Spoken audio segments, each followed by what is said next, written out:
Okay दोस्तों, तो next question पे हम पहुंच चुके हैं और आज अंधेरा कुछ ज़्यादा है तो कैमरा चलने की संभावना बहुत कम रखी है हमने, क्योंकि बाहर हम रिकॉर्डिंग करते हैं जहां पे उजाला रहता है। तो आज बारिश की वजह से ये सारी समस्याएं हो रही हैं, तो बात को अलग रखते हैं हम सबको। अब अगले प्रश्न की बात करेंगे, जो कि हमारे पास 21 नंबर क्वेश्चन है और 20 नंबर क्वेश्चन तक हमने आपको बताया था। बात करेंगे क्वेश्चन की। कहा गया है कि एक रेलगाड़ी किसी टेलीग्राफ पोस्ट यहाँ पे आप यूँ समझिए कि डाक का डिब्बा होता है एक, ठीक है। ऐसा एक डिब्बा होता है, लाल लाल रंग का होता है, जिसमें चिट्ठियाँ डाली जाती हैं और जिसे पोस्ट मैन आता है और लेके जाता है।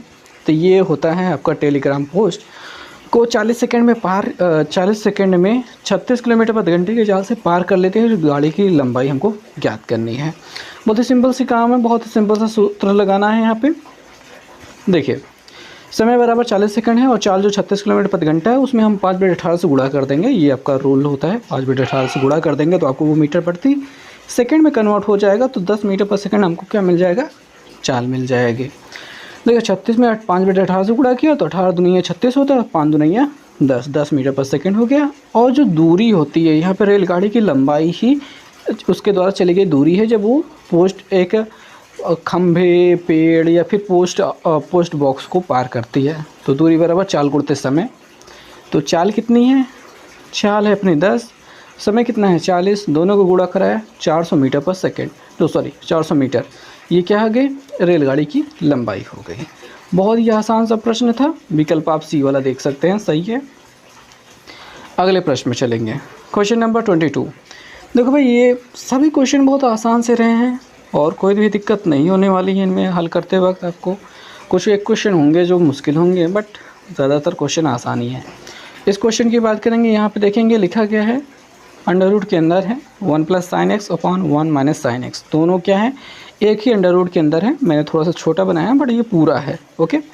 का मान क्या है, इनमें से किसके ये बराबर होगा। और वैसे बहुत ही आसान सा क्वेश्चन है और देखेंगे कैसे करना है। देखिए भाई, ये जो गिनती लिखी गई, हमको सवाल को फिर से उतारा है। अब यहाँ पे ऊपर नीचे गुणा कराना होता है। किससे गुणा कराना होता है, संयुग्म से गुणा कराना होता है। कैसे गुणा कराते हैं, देखो भाई, ये जो चीज़ें माइनस वाली होती है उसको प्लस वाले से गुणा करा देते हैं, अंडर रूट के अंदर ही रख करके। नीचे वाले का हम ऐसा ध्यान देते हैं, ऊपर वाला खुद ब खुद उसी तरह बन जाता है, ठीक है। यहाँ प्लस वाले से गुणा कराएंगे तो ऊपर भी प्लस वाला ही रखेंगे और ये प्लस वाला के साथ मिल जाएगा। तो यहाँ पे देखेंगे under root 1 + sin x, under root 1 + sin x का यहाँ पे होल स्क्वायर बन जाएगा। और नीचे में a - b, a + b से a² - b² बन जाएगा। अंडर रूट तो लगा ही रहेगा, अंडर रूट अंदर ही रहेगा। तो यहाँ पे 1 - sin² x बराबर हो जाएगा cos² x। cos का फिर वर्गमूल निकाल लेंगे तो ठीक है cos x मिल जाएगा। और ऊपर जो अंडर रूट बना है और स्क्वायर बना है, दोनों कटेंगे, 1 + sin x अकेले बचेगा। और ऐसे में 1 + sin x upon cos x हो जाएगा। तो 1/cos x अलग करेंगे, sin/cos x अलग करेंगे। तो ये जो 1/cos है वो sec में बदलेगा और sin/cos जो है tan में बदलेगा। तो sec x + tan x के रूप में ये हमको उत्तर मिल रहा है। और अगर हम इसमें विकल्प देखें तो पहला विकल्प ही सही हो जाता है। अब जो अगला प्रश्न होने वाला है ये भी बहुत ही ज़्यादा आसान क्वेश्चन है। कहा गया है कि समबाहु त्रिभुज का जो क्षेत्रफल दिया गया है वो कुछ इस प्रकार से है। समबाहु त्रिभुज का क्षेत्रफल दिया गया है 4√3 सेंटीमीटर स्क्वायर है, ठीक है, वर्ग सेंटीमीटर है। तो इसका परिमाप ज्ञात कीजिए। तो परिमाप हम तब ज्ञात करेंगे जब हमको इसकी भुजा मालूम होगी। अब जो समबाहु त्रिभुज होता है उसका जो क्षेत्रफल का सूत्र होता है वो सिंपल वाला जो होता है, सूत्र वाला √3/4a² होता है। ये ट्रिक से निकल जाता है भाई, याद करने के लिए भी दिया जाता है। तो इसी के बराबर हम कर देंगे 4√3 को। तो यहाँ पे हमने उसको बराबर किया है, कैसे बराबर किया है देखेंगे। तो यहाँ पे ये फॉर्मूला हो गया √3/4a² और यहाँ पे 4√3 कट जाएगा, 4 उधर जाके गुणा कर लेगा। तो a² बराबर क्या मिल जाएगा हमको, 4 चौके 16 मिल जाएगा। और यहाँ पे a बराबर 16 का वर्गमूल 4। तो हमें जो भुजा मिली है वो 4 सेंटीमीटर मिल चुकी है। और अगर हम परिमाप की बात करेंगे तो 3 गुणते भुजा होती है, तो 3a बराबर क्या हो जाएगा, 4 × 3 = 12 सेंटीमीटर। बहुत ही आसान सा क्वेश्चन था ये। अगला वाला क्वेश्चन लॉगरिथम का क्वेश्चन है, लघुगणक का। क्वेश्चन क्या है, कहा गया है कि log 1/2 1/125 मतलब 125। तो log 1/125 यहाँ पे बेस 5 है, बेस 5 है का मान क्या होगा, इनमें से इसका मान क्या होगा, विकल्प दिए गए हैं। अब देखिए इसको हल करने का तरीका क्या रहेगा। तरीका बहुत ही सिंपल सा रहेगा। क्वेश्चन को हमने लिख लिया। क्वेश्चन में देखेंगे जो 125 है वो 5 की घात 3 होता है, 5 × 5 = 25, 5 × 125 होता है, तो यहाँ पे 5 की घात 3 कर दिया। अब इसको नीचे से ऊपर ले जाएंगे, यानी कि 5 की घात -3 करेंगे, बटे से हमने हटा दिया, नीचे से हमने ऊपर के पहुँचा दिया, तो घात क्या होती है, माइनस में हो जाती है। अब हमने एक रूल पढ़ा है कि जब भी ऐसा कुछ होता है, ठीक है, ऐसा कुछ होता है, इसमें जो घात होती है वो आगे आ जाती है, तो यहाँ पे -3 जो हैगा घात के रूप में वो आगे आ जाएगा और log 5 बेस 5 बचेगा। अब log 5 बेस 5 जब यहाँ पे a और a मतलब ये गिनतियाँ ऊपर और नीचे बराबर होती हैं, ऐसी स्थिति जब बनती है तो उसका मान क्या होता है, 1 होता है। तो इसी दिशा में ये -1 3 × 1 हो जाएगा, जिसका मान हमको क्या मिल जाएगा, -3 मिल जाएगा। बहुत ही सिंपल सा आंसर रहेगा इसके साथ। अगले क्वेश्चन की बारी है। देखेंगे क्या कहा गया है, कि कहा गया है कि दो गोलों के आयतनों का अनुपात 1:8 है। दो गोलों के आयतनों का अनुपात 1:8 है, उनके वक्र पृष्ठों का अनुपात ज्ञात कीजिए। अब देखिए यहाँ पे मैंने हल करने के लिए बहुत लंबा हल किया है, आप इसको देख सकते हैं। यहाँ पे V1 अनुपात देखिए आयतनों का अनुपात लिखा है और 1/8 के बराबर लिखा है। तो जो गोले का आयतन होता है 4/3 πr³ यहाँ पे लिखा है, R1 लिख लिया, इसके लिए R2 लिख लिया। यहाँ पे 4/3 पाई कट गया है, तो R1³ अनुपात है R2³ मिल गया है। यहाँ पे क्यूब को हटाएंगे, यहाँ पे अगर आप देखेंगे क्यूब को हटाएंगे तो क्या मिलेगा, ये जो क्यूब है इसके साथ जाएगा किसके ऊपर, 1/8 के ऊपर, तो अंडर रूट बन जाएगा करने की, यहाँ पे अंडर रूट की पावर 3 हो जाएगी। यानी इसका जब घनमूल निकालेंगे तो हमको क्या मिलेगा, 1/2 मिल जाएगा।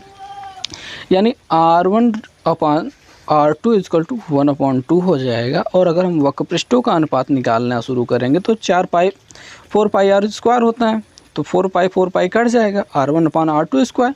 और R1/R2 जब ऐसा कुछ बना है तो हम इसका स्क्वायर कॉमन लेकर के ऊपर रख सकते हैं, R1/R2 लिख सकते हैं। अब जो कि वैल्यू 1/2 के बराबर मिली तो यहाँ पे रख देंगे, और यहाँ पे होल स्क्वायर बराबर 1/4 बन जाएगा। 1 का स्क्वायर 1, 2 का स्क्वायर 4, तो 1:4 बन जाएगा। ये तो हो गई ऐसा पूरा लंबा सा हल करने का तरीका। बट मैं आपको यहाँ पे सिंपल तरीके से थोड़ा सा समझाना चाहूँगा, बहुत ही आसान तरीके से आप समझ सकते हो। देखो गोले का आयतन दिया गया, आयतन में घातें 3 होती हैं, मीटर³ भी पढ़ते हैं आप, मीटर³ सेंटीमीटर³ पढ़ते हो तो घातें 3 होती हैं। तो आप क्या करो, इसका सीधे सीधा घनमूल निकालो, घनमूल निकालो तो क्या मिलेगा, 1:2 मिलेगा। 1 का घनमूल 1, 8 का घनमूल 2। ये क्या होगा, इनकी भुजाओं का अनुपात होगा। अब इनको आप कैसे क्या अनुपात ले सकते हो, ये इनकी अगर गोले हैं तो गोले की त्रिज्या ले सकते हो, ठीक है, गोले का व्यास ले सकते हो। गोले का परिमाप भी इसी अनुपात में होगा, किसमें, 1:2 में, ठीक है, क्योंकि ये घात 1 वाली गिनती हमने निकाल ली है। और जो परिमाप होता है, अच्छा यहाँ पे गोले में परिमाप नहीं होता लेकिन वृत्त जो होता है उसका परिमाप होता है, ठीक है, गोले में परिमाप नहीं होता लेकिन वृत्त होता है तो उसमें परिमाप होता है। अगर उस स्थिति में देखा जाए तब पर भी रेशियो कितना बनेगा, 1:2 यानी 1:2 मिलेगा। अब वक्रपृष्ठ को क्या होता है, वो ये वक्रपृष्ठीय क्षेत्रफल होता है, ये होता है मीटर स्क्वायर में यानी घाते 2 में। तो यही वाला घाते 2 हम इस अनुपात में लगा देंगे, जिससे 1 को हम क्या कर देंगे, 1 का अनुपात हो जाएगा 1 का स्क्वायर करेंगे 1, और 2 का स्क्वायर कर देंगे तो कितना मिल जाएगा, 4। तो ये हो जाएगा वक्र पृष्ठों का अनुपात। अब यहाँ पे घातों के आधार पर बिना लंबा सा हल किए हैं, बहुत शॉर्टकट तरीके से बड़े आराम से हम निकाल सकते हैं। बहुत आसान तरीका रहेगा इसको निकालने का, ट्रिक बहुत अच्छी है। रेशियो निकालने के चक्कर में बहुत आसानी से ये काम करती है, और कोई अगर मान निकालना होगा तो नहीं काम करेगी, बट यहाँ पे अनुपात बहुत अच्छे से निकाल पाएंगे। अगले वाले क्वेश्चन पे चलेंगे। 26 नंबर क्वेश्चन हम यहाँ पे देख रहे हैं। क्या कहा गया है कि यदि यहाँ पे 5 √5 गुणते 5 की घाते 3 भागे 5 की घाते -3/2 बराबर 5 की घाते a + 2 है। तो a और प्लस करके 2 दिया गया। इतना लंबा सा इक्वेशन दिया गया। अब यहाँ पे a की वैल्यू निकालनी है। हम क्या करेंगे, ये बाएं पक्ष को हल करते चलेंगे। इसमें से पहले 5 की घात के रूप में बदलेंगे और उसके बाद इसकी घातों की तुलना कर देंगे। बहुत ही सिंपल सा काम उठाएंगे। देखेंगे यहाँ पे हमने सवाल उतार ली है। यहाँ पे ये जो 1/√5 बना है उसकी घात होती है 1/5, इतना हमने लिख लिया। और ये जो भाग है इसको हमने गुणे में बदला और इसको बटे में भेज दिया। बहुत सिंपल सा काम, स्टेप बाय स्टेप चल रहे हैं, ज़्यादा कुछ हमने यहाँ पे नहीं किया है। तो यहाँ पे हमने भाग को गुणे में बदल दिया है और इनको बटे में भेज दिया। अब यहाँ पे चूँकि इसकी घात माइनस में है तो ये ऊपर चले जाएंगे प्लस में होने के लिए। तो यहाँ पे हमने इसकी घात को प्लस में कर दिया है और ये हमने ऊपर इसको भेज दिया है। अभी यहाँ पे इन लोगों में हम देखें कि गुणे में घातें जुड़ती हैं तो 1, 1/2 और 3 को हम बड़े आराम से जोड़ सकते हैं। तो हमने जोड़ लिया है और ये तो अभी हमने इसको बदला है और अगले स्टेप में इसको भी इसके साथ में ऐड कर दिया है। ये 5 की घातें ये पूरा हमको मिल चुका है। और अब हमें करना क्या है, बस सिंपल से इसको हमको जोड़ लेना है। तो हमने इस पूरे को यहाँ पे लिखा है और a+2 को यहाँ पे लिखा है घातों की तुलना करने पर, क्योंकि हमको घात की a का मान ही तो निकालना है और वो घात में है। तो ऐसे में इसको पूरा जोड़ा है। जोड़ने के लिए नीचे लघुत्तम 2 हो गया और यहाँ पे 2 मिल गया, यहाँ पे 1 मिल गया, यहाँ पे 3 दूनी ये 6 मिल गया और यहाँ पे 3 मिल गया। जोड़ने पे हमको मिल गया 12, 2 से हमने भाग किया तो हमको मिल गया 6। और यहाँ पे हमने और आगे क्या किया बस करना क्या है, 2 को इधर भेज करके घटा लिया, 6 में से 2 को घटाया कितना मिल गया 4। a का मान हमको क्या मिल गया है 4 मिल गया। बहुत ही आसान रहा क्वेश्चन। हाँ थोड़ा सा समय ले सकता है ये क्वेश्चन समझने बूझने में, बट हाँ ये आ भी जाएगा, आसान भी पड़ेगा, ऐसा कुछ है नहीं, कुछ बड़ा नहीं है, सिंपल सा तरीका है, बहुत सिंपल सा मेथड है, कोई बड़ी ट्रिक नहीं है। अगले वाले क्वेश्चन में थोड़ी सी ट्रिक यूज़ करनी है। यहाँ पे गुणनखंड करना है। इस भाग का कहा गया है a की पावर 4 b की पावर 4 माइनस 16 c की पावर 4 का गुणनखंड कीजिए। बहुत ही आसान सा है। यहाँ पे हमको a² माइनस b² का फार्मूला लगाना है। a² माइनस b² के रूप में पहले इसको बदलना है और यहाँ पे वही आप देखेंगे ये सारी चीज़ें उसी रूप में आपको दी गई हैं। अगर आप ऐसे ही मुझबानी अगर इसमें चेक करना चाहें, अगर आपको फार्मूला याद है तो हम यहाँ पे विकल्प देख करके बिना पूरा हल किए ही कह सकते हैं। देखिए यहाँ पे ये घात 2 के रूप में घात 2 की घात 2 बनेगा, यानी कि a² प्लस b² प्लस क्या हो जाएगा, यहाँ पे प्लस में 4 मिलेगा और c² मिल जाएगा, +4 और c² मिल जाएगा। इतना हिस्सा और किसी में है नहीं है। यहाँ पे देखिए 4 कॉमन ले लिया है, कभी नहीं भाई, इसके पास तो 4 है ही नहीं, तो 4 कॉमन नहीं होने वाला है। और यहाँ पे वैसे ही चीज़ है लेकिन माइनस वाली है, प्लस वाली चीज़ दिखाई नहीं दे रही है। यहाँ पे माइनस वाली डायरेक्ट है, प्लस वाली नहीं दिखाई दे रही है, तो ये थोड़ा सा गलत है। अच्छा ठीक है, जाने देते हैं, ज़्यादा नहीं सोचते हैं, यहाँ पे आके देखते हैं। देखो भाई ये वाला जो पावर 4 है तो हमने यहाँ पे इसको स्क्वायर के रूप में ऐसे चेंज किया है। और यहाँ पे 16 का वर्गमूल 4, c² की घातें c की घातें 4 थी तो c की घातें 2 की घातें 2 बना दिया है। सिंपल सा ट्रिक, सिंपल सा तरीका, बहुत ही आसान सा। अब यहाँ पे a² माइनस b² का लगाया तो a प्लस बी यहाँ पे लिखा, a माइनस बी यहाँ पे लिखा। अब यहाँ पे जो दूसरा हिस्सा माइनस वाला मिला है, यहाँ पे भी अभी घातें 2 बन सकती है। क्या बन सकती है, यहाँ पे ab की घातें 2 बन सकती है, यहाँ पे 2c यानी कि 4 का वर्गमूल 2 होगा, 2 की घातें 2 बन जाएगा, तो यहाँ पे 2c की घातें 2 बन सकती हैं। तो ab plus 2c, ab minus 2c यहाँ पे हमने यूज़ कर लिया है। तो ये पूरा इसका फैक्टर हो गया। अब देखिए ज़्यादातर लोग क्या करते हैं, केवल यहाँ तक पहुँच करके काम ख़त्म कर देते हैं। जब भी हमने इसको हल करने के लिए दिया है, ज़्यादातर बच्चे यही करते हैं कि यहीं तक पहुँच जाएंगे, यानी एक बार a² माइनस b² लगाया बस सही है, हो गया काम। ऐसा नहीं है भाई, अगर ये माइनस वाला भी अगर आपको मिल रहा है जिसमें स्क्वायर लग सकता है तो ये लगा लेंगे और इसका भी विस्तार हम कर लेंगे। अब प्लस वाले का कोई फार्मूला होता नहीं है तो इसको हम बांट नहीं सकते हैं, इसी वजह से ये ऐसा ही पड़ा रहेगा। माइनस वाला बांट सकता है, इस वजह से हमने इसको बांट दिया है। अब आगे वाले क्वेश्चन पे चलेंगे, देखेंगे कि वहाँ पे क्या है। बहुत ही आसान सा क्वेश्चन है, ध्यान से देखेंगे, पढ़ेंगे। क्या लिखा है, लिखा गया है कि रवि 3/4 भाग काम को 12 दिन में कर सकता है। रवि एक काम नहीं है, एक काम का 3/4 भाग 12 दिन में कर सकता है। तो 1/2 काम कितने दिन में करेगा, कितने दिन में करेगा, यानी 3/4 भाग 12 दिन में कर रहा है तो आधा काम कितने दिन में करेगा। अब यहाँ पे अगर सिंपल सा तरीका देखूँ, मैं बताऊँ आपको, एक बहुत सिंपल सा लॉजिकल फंडा लेकर के, आपके पास ये पूरा काम है, आप इसको 4 भागों में बांटेंगे, 1 काम, 2 काम, 3 काम, 3/4 भाग हुआ, ये 3/4 भाग हुआ। इतना काम उन्होंने 12 दिन में किया, ये 3/4 भाग उन्होंने 12 दिन में किया है। तो एक भाग कितने दिन में किया होगा, तो ये आप यहाँ पे 3 से भाग कर देंगे भाई, 3 से भाग, यहाँ पे आपने 3 भाग करा है 12 दिन में और 3 से 1 भाग कराना है तो 3 से भाग कर देंगे, 3 चौके 12, 4 दिन में इनका एक काम चलेगा, ठीक है। और अगर आधा काम की बात कर रहे हैं, आधा काम मतलब ये दोनों हिस्सा 1/2 हिस्सा, तो इसमें 2 भाग आपके पास आ रहे हैं, तो 2 भाग कराने में कितना लगेगा, गुणते 2 कर दीजिए, 4 दूनिया 8 दिन मिल जाएगा। ऐसे भी कर सकते हैं, ठीक है, ये भी तरीका हो सकता है। अब अगर आपसे पूछ लिया जाए पूरा काम कितने दिन में होगा, तो पूरा आपके पास 4 काम है, तो 4 चौके 16 दिन लगेगा पूरा काम करने में। बट यहाँ पे आपको उत्तर कितना हो रहा है, 8 हो रहा है। अब उसको दूसरे तरीके से देखते हैं, कैसे हमने यहाँ पे हल किया है, उसको अच्छे तरीके से लिख करके देखिए। 3/4 काम करने में लगेगा 12 दिन, एक काम पूरा करने में कितना लगेगा, यही 3 को नीचे भेजेंगे, 4 को ऊपर भेजेंगे, 4 ऊपर है 3 नीचे है, 3 से काटेंगे, 3 चौके 12, 4 चौके 16, बताया था 16 दिन लगेगा। बहुत बढ़िया। अब एक काम करने में आपको लग रहा है 16 दिन, आधा काम 1/2 काम करने में कितना दिन लगेगा, तो 1/2 से हम गुणा कर देंगे तो क्या हो जाएगा, 8 मिल जाएगा। तो जो तभी मिला था वो अभी भी मिल गया, 8 मिल गया है, बहुत ही आसानी से। अगले प्रश्न पे चलेंगे जहाँ पे हमको मध्यिका ज्ञात करनी है। कहा गया है कि निम्न आंकड़ों की मध्यिका है, ये आंकड़े आपके पास दिए गए हैं और इनकी हमको मध्यिका, ये 4 विकल्प दिए गए हैं। मध्यिका का सूत्र क्या होता है, मध्यिका का सूत्र क्या होता है, अगर वो सम है तो n/2वां पद प्लस n/2 + 1वां पद अपॉन 2 होता है, और अगर ये विषम है तो n + 1/2वां पद, n + 1/2वां पद, यही हमको बीचों बीच वाला पद बता देना होता है, वही अपनी मध्यिका हो जाती है। अब हमको यहाँ पे कितना मिल रहा है, सम मिल रहा है, सम संख्या। तो हमने इनको क्या किया है, पहले तो आरोही क्रम में लगाया, आरोही क्रम सबसे छोटा, फिर बड़ा, फिर बड़ा, फिर बड़ा, फिर बड़ा, फिर बड़ा, फिर बड़ा, सब ऐसे लगाते चले गए। अब यहाँ पे हमने गिन लिया था कि ये कितने लोग हैं, 10 लोग हैं, और यहाँ पे हमने एक बार गिन कर देख लिया कि भाई हमने कहीं कम तो नहीं लिख दिए हैं, तो हमने यहाँ पे देखा कि यहाँ पे भी 10 लोग हैं, ठीक है। तो हमने n बराबर 10 लिख दिया, जो कि सम है, सम है तो ये मध्यिका का सूत्र ये बन जाता है, ठीक है, मध्यिका का सूत्र ये बन जाता है।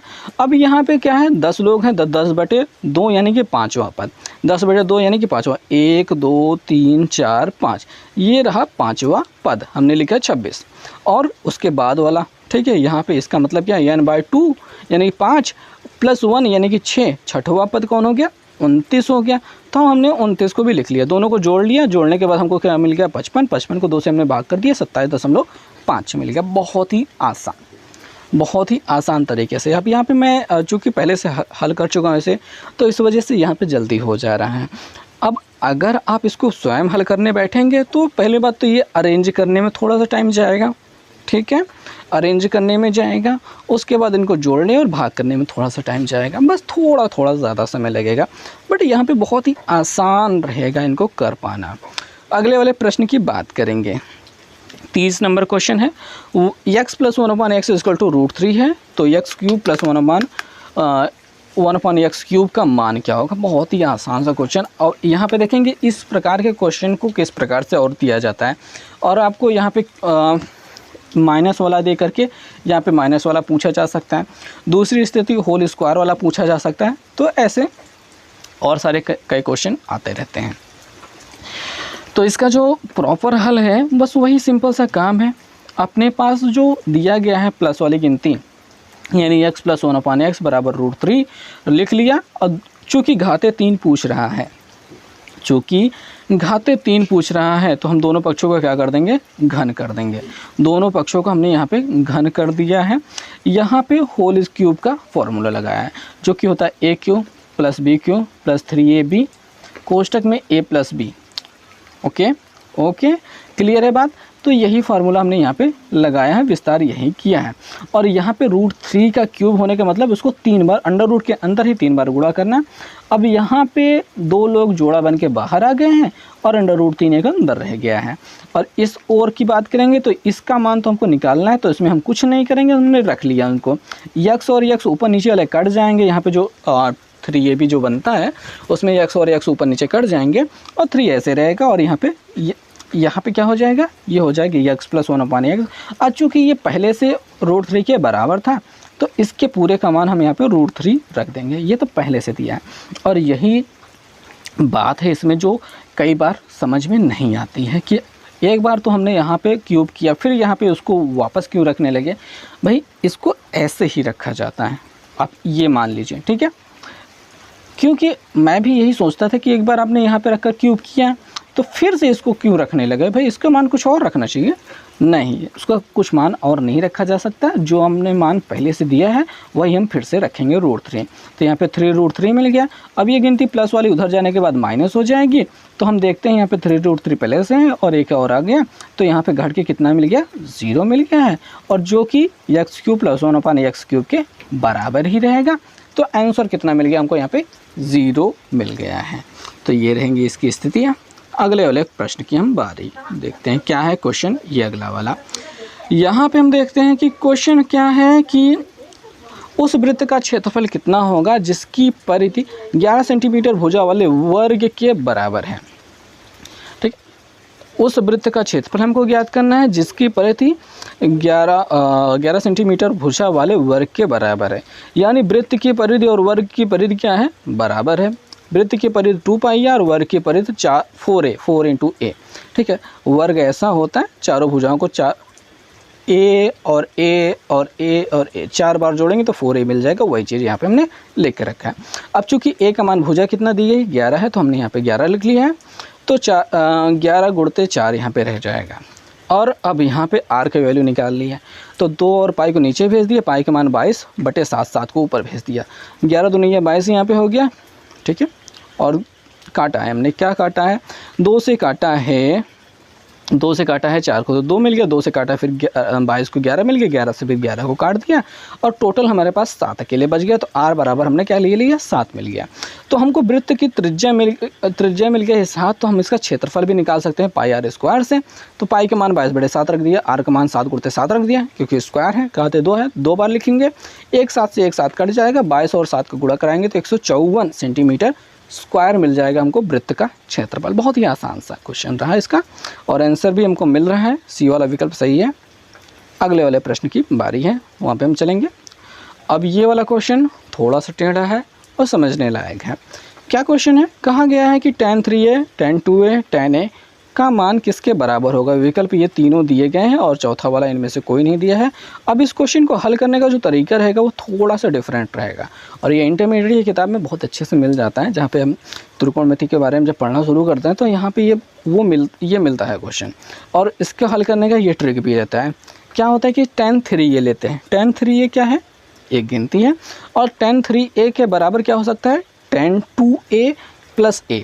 अब यहाँ पे हमने सवाल से कहीं कुछ नहीं लिया है, ये हमने अलग से अपने से उठाया है कि tan 3a बराबर ये tan 2a + a। ये भी कोई फार्मूला नहीं है, बस ये समझिए कि ये 3a बराबर क्या हो सकता है, 2a + a। बहुत सिंपल सी बात, 2a + a जो होता है यही 3a बराबर है। कोई फार्मूला नहीं है, कोई विस्तार नहीं है, बहुत ही सिंपल सी लॉजिकल बात है। तो यहाँ पे जब इतना मिल जाता है तो अब यहाँ पे फॉर्मूला लगाते हैं tan a + b का, जहाँ पे मिलता है tan a + tan b / 1 - tan a tan b। तो यही चीज़ का यहाँ पे हमको विस्तार किया है। तो tan 2a / tan a और + tan a / 1 - tan 2a tan a। अब यहाँ पे क्या करेंगे, इस हिस्से को इधर ले जाके गुणा करा देंगे। बहुत सिंपल सा काम, यहाँ पे हमने इसको लिख लिया है और बारी बारी से एक में गुणा कराएंगे, फिर इसमें गुणा कराएंगे, तो हमको इतना मिल जाएगा। अब यहाँ पे क्या मिल गया, या tan 3a मिल गया, और यहाँ पे tan 2a tan a था और tan 3a tan 2a tan a बन गया। अब और इधर वाला हिस्सा जो जैसा था उसको हमने वैसा ही रखा है, दाएं पक्ष को, उसमें कुछ भी बदलाव नहीं किया है। अब ये सोचने वाली बात है कि यहाँ पे हमको इसका मान तो निकालना था, चूँकि यहाँ पे माइनस में है तो हमने इसको इधर की ओर भेज दिया, और ये हिस्सा इसको इधर की ओर भेज दिया। बहुत ही लॉजिकल, बहुत ही आराम से, कोई दिक्कत नहीं है। tan 2a को इधर भेजेगा -tan 2a, tan a को इधर भेजेंगे -tan a। ओके, tan 3 यहाँ पे पहले था वो ऐसा ही रहेगा। ये वाली गिनती माइनस में थी, उधर जाने के बाद प्लस हो गई। अब इसकी वैल्यू हमको तो निकालनी थी और इसके बराबर आ गई है। बस यही हो गया आपका आंसर, यानी कि tan 3a -tan 2a -tan a। बस हो गया आंसर। ये ऐसे ही लगती है और इसको ऐसे ही किया भी जाता है। 33 नंबर क्वेश्चन को देखेंगे, क्या कहा गया है। इसमें कहा गया है tan a + b = √3। अब यहाँ पे बहुत ही आसान हो रहा है, बहुत ही ज़्यादा आसान होने वाला है। और यहाँ पे cos a - b = √3/2 हो रहा है। अब ये कैसे करना है देखेंगे। देखो भाई, tan a प्लस बी बराबर √3 दिया है तो ये tan 60 का मान होता है। तो a प्लस बी बराबर हमको क्या मिल जाएगा 60, समीकरण 1 बन गया है। cos a माइनस बी बराबर √3 दिया गया है तो ये होता है cos 30 का मान, cos 30 का मान। तो a माइनस बी बराबर हो गया √30। बहुत ही आसान, दो इक्वेशन मिल गया, पहला और ये दूसरा। दोनों इक्वेशन को अगर हम जोड़ देते हैं तो b और b कैंसिल हो जाएंगे, 2a मिलेगा और यहाँ पे 90 मिल जाएगा। 2a बराबर 90, a बराबर कितना मिल गया 45 मिल गया भाई। a बराबर कितना मिल गया 45 मिल गया। और यही a का मान आप समीकरण 2 में रखो या फिर 1 में रखो, हाँ कहीं पे भी रखो मिल जाएगा आंसर। तो यहाँ पे हमने 1 में रखा है, क्या रखा है भाई 60 माइनस 45 हो गया बराबर 15 हो गया। तो a का मान 45 और b का मान हमको 15 मिल गया, बहुत ही आसान तरीके से। आगे वाले क्वेश्चन की बात करेंगे। यहाँ पे दो बिंदुओं से होकर के जाने वाले रेखा का समीकरण हमको लिखना है। बिंदु कौन से हैं 3, 5 हैं और -4, 2 हैं, ये दोनों बिंदु हैं। अब इनसे जाने वाले रेखा का समीकरण का जो सूत्र है आप ये नोट कर लेंगे, यही ये फॉर्मूला है जिसके ज़रिए हम दो बिंदुओं से जाने वाले रेखा का समीकरण हम लिख सकते हैं। क्या होता है y minus y1 equal to y2 minus y1 upon x2 minus x1 और कोष्टक में x माइनस x1। और ये जो होता है ये m की वैल्यू होती है, ठीक है, प्रवणता m बराबर क्या होता है y2 minus y1 upon x2 minus x1। और इसको tan थीटा के बराबर भी लिखा जाता है कई जगहों पे। तो जब यह रेखा का समीकरण आप निर्देशांक ज्यामिति में पढ़ने लगेंगे तो यहाँ पे वो मिलता है। अब यहाँ पे हमने बिंदुओं को लिख लिया और x1 y1 x2 y2 हमने इसका मान रख दिया, मान लिया है। और उसके बाद यहाँ पे वैल्यूज़ रखना शुरू कर देते हैं। क्या क्या रखे हैं देखते हैं। देखिए यहाँ पे y1 की जगह पे 5 रख दिया हमने और y2 की जगह पे 2 रख दिया और यहाँ पे 2 माइनस 5 कर लिया, ये 2 माइनस 5 हो गया, 2 माइनस 5 हो गया। और x2 माइनस x1 की जगह पे ये भाई -4 और -3 कर दिया, -4 में -3 को घटा दिया और x माइनस x1 बराबर यहाँ पे -3 कर लिया। बहुत ही आसान, वहाँ से देख देख के बस आराम से छाप देना है। और यहाँ पे घटाने के बाद -3 मिल गया, यहाँ पे घटाने के बाद -7 मिल गया, माइनस माइनस ऊपर नीचे कट गया। 7 से इधर गुणा कराया, 3 से अंदर गुणा कराया, 3 से अंदर गुणा कराने पर 3x माइनस 9 मिल गया है। 7 से गुणा कराने पर 7y माइनस 5 से 35 मिल गया। पक्षांतर कर देंगे, सभी को एक तरफ ला देंगे भाई, इन दोनों को उधर उठा ले जाएंगे या फिर इसको उधर उठा ले जाते हैं, ठीक है, ज़्यादा अच्छा रहेगा, इसको इधर उठा ले जाएंगे क्योंकि 3x को प्लस में रखना है। तो 3x प्लस में है, 7 इधर जाने के बाद माइनस होगा तो माइनस में हो गया, -9 ऐसे है, 35 उधर जाने के बाद प्लस हो जाएगा, प्लस हो गया 0 हो गया। और यहाँ पे इन दोनों को जोड़ दिया या फिर घटा दिया, जैसा भी जो कुछ बनता है यहाँ पे घटाते बनता है। 35 में 9 घटाने पर 26 मिल गया, प्लस में मिल गया। और ये जो हमको मिल गया यही हमारे रेखा का समीकरण हो गया, यही हमारा उत्तर हो गया।